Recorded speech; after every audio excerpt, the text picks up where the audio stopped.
আমরা জাতীয়করণের দাবি নিয়ে আসছি। আচ্ছা, আপনারা যে এখানে আসলেন, এখানে আসার পর আপনারা যমুনার উদ্দেশ্যে কেন পদযাত্রা শুরু করলেন? আমরা দুপুর 2টা পর্যন্ত আলটিমেট দিয়ে রাখছিলাম যে আমাদের 2টার মধ্যে ওনারা একটা ভালো সংবাদ দেবে, এই আশা আমরা ছিলাম। বাট 2টা পার হয়ে গেছে, 3টা পার হয়ে গেছে, 4টা পার হয়ে গেছে, তারপরে ওনারা কোনো রকম রেসপন্স করে নাই, যার কারণে আমরা যমুনার উদ্দেশ্যে রওনা দিছি। আমরা সাধারণভাবে স্বাভাবিকভাবে র্যালি নিয়ে যাচ্ছিলাম। আমরা মানে খুব দ্রুতও যাই নাই, তারা উড়াও করে নাই, কারো উপরে কোনো হস্তক্ষেপ করে নাই। কিন্তু ওনারা ওখান থেকে এসে পানি ছুটতেছেন, পানি ছুটতে আমাদের কোনো সমস্যা নাই, কিন্তু ওনারা ককটেল ছুড়বেন কেন? আমরা তো শিক্ষক, আমরা তো ওনাদেরকে বাধা দেই নাই, ওনারা কেন বাধা দেবে আমাদের? ওনারা প্রশাসক আমাদেরকে সহযোগিতা করবেন সবসময়ের জন্য।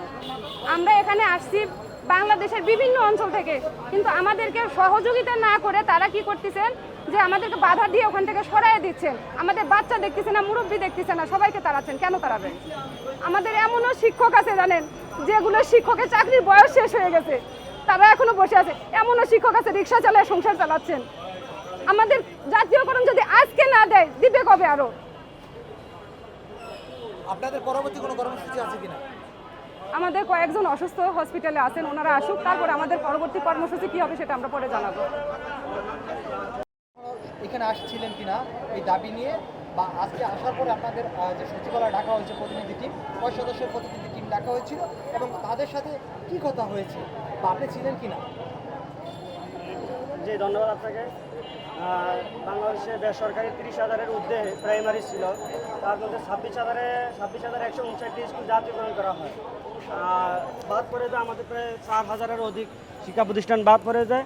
তো আমরা 2013 সালের পর থেকে এই স্কুলগুলো কেন বাদ পড়ে যায় আমরা এগুলো জানতে চাচ্ছি। যখন খোঁজখবর নিয়ে জানলাম যে এই প্রতিষ্ঠানগুলো বাদ শুধুমাত্র জামাত এবং বিএনপি ট্যাগ লাগিয়ে এই প্রতিষ্ঠানগুলোকে জাতীয়করণের আওতায় আনা হয় না।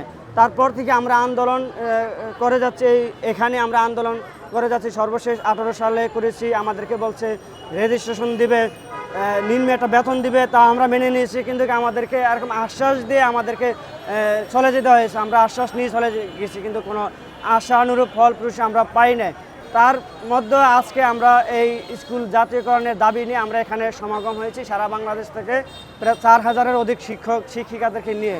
যখন আমাদের প্রতিনিধি দল 10 বিশিষ্ট সদস্য শিক্ষা সচিবালয়ে গিয়েছিল, তখন তারা বলেছিল এখন আমাদের পক্ষে সম্ভব না।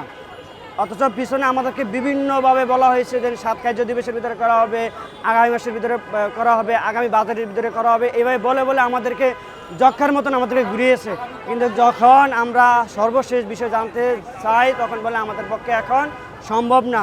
তারপরে আমরা যমুনার দিকে লং মার্চ করতে যাচ্ছিলাম। সামনে যাওয়ার পরে আমাদেরকে পুলিশ ভাইয়েরা জল খাবার নিক্ষেপ, লাঠিচার্জ, গ্রেনেড বোমা নিক্ষেপ করে আমাদের অনেক ভাইয়েরা আহত হয় এবং চিকিৎসার জন্য ঢাকা মেডিকেলে অবস্থান করছেন।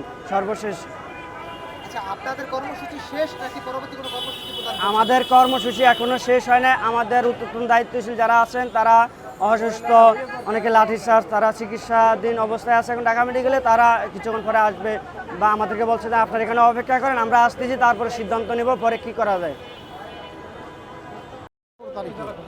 আজকে একদিনের প্রোগ্রাম ছিল। আপনারা কি জন্য এখানে আসছিলেন, কবে আসছিলেন? ভাই আমরা বঞ্চিত মানে বাদ পড়া প্রাথমিক বিদ্যালয়ের টিচাররা আমরা বেতন পাই না, ভাতা পাই না, কিছু পাই না। আমাদের স্টুডেন্টরা কোনো বেনিফিট পায় না, উপবৃত্তি পায় না, শুধুমাত্র বই খাতা পায়। আর আমরা মানবতার জীবনযাপন করি। আমাদের কর্মটা যাতে সরকারিকরণ করা হয় এই জন্যে আসা। বিগত সরকারের আমলে যখন 12,000 স্কুল হয়েছিল, তখন আমাদের বিভিন্ন অজুহাতে বা টেকনিক্যালিভাবে আমাদের বাদ দেওয়া হয়েছিল। আমরা কিন্তু নতুন না, নবগৃহীত না, কিছু না, আমরা বাদকৃত, যাচাই বাছাই করে বাদকৃত। এই 4150 অর্থাৎ 5,000, প্রায় 5,000 প্রাথমিক বিদ্যালয়ে আছি আমরা বাদ করা। আর আমাদের এটা অনেকদিন থেকে এনারা মন্ত্রণালয় থেকে আশ্বাস দেওয়া হচ্ছিল যে আপনাদের চিঠি করা হবে, এটা করা হবে, সেটা করা হবে, কিন্তু তারা করে না। তার প্রেক্ষিতে আমরা গতকালকে আজকে 15 তারিখে আমরা প্রোগ্রাম করার জন্য একদিনের প্রোগ্রামে আসছিলাম। এখান থেকে প্রোগ্রাম করা চলাকালীন সময় আমাদের মন্ত্রণালয় থেকে ডাক দেয় যে আপনাদের দাবি দাবা কী আছে আমাদের স্পষ্ট করে বলেন।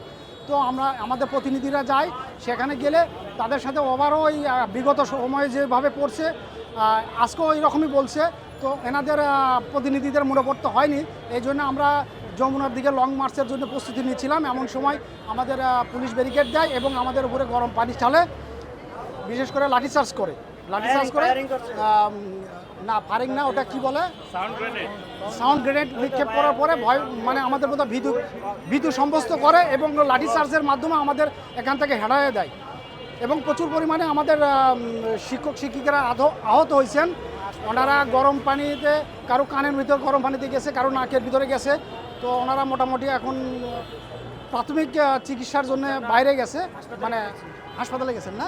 হ্যাঁ, হাসপাতালে গেছেন এই পর্যন্ত। আর ওনারা আমাদের লাঠিচার্জ করে, আমরা কেউ মানে কোনো ওনাদের খারাপ ব্যবহার বলিনি, ওনাদের রিকোয়েস্ট করছি ভাই আমরা টিচার, আমরা বলতে চাই না আপনাদের সাথে খারাপ ব্যবহার বা কোনো কিছু করতে চাই না বা বলতেও চাই না। তারপরে ওনারা শুনে না, ওরা ডাইরেক্ট বলে যে ভাই আমাদের কর্তব্য। তা আমাদের কর্তব্য, আপনারা আমাদের দ্বারাই এত দূর হয়েছেন, আমাদের জন্য একটু সহানুভূতি নয় আপনাদের, কিন্তু তারা কোনো কিছু না মানেনি। পরবর্তীতে আমাদের লাঠিচার্জ এবং গরম জল সাউন্ড গ্রেড দিয়ে আমাদের ছত্রভঙ্গ করে এই অবস্থায় আমরা এখন আছি। আচ্ছা, আপনাদের কি কর্মসূচি শেষ নাকি আপনাদের পরবর্তী কোনো কর্মসূচি দিবেন? না, এখনও আমাদের কর্মসূচি শেষ না, আমাদের কর্মসূচি চলমান এবং আমাদের যে প্রতিনিধিরা আছে এনারাই সিদ্ধান্ত দিবেন আমরা কর্মসূচি চালু রাখবো না আমরা শেষ করব। থ্যাংক ইউ ভাই।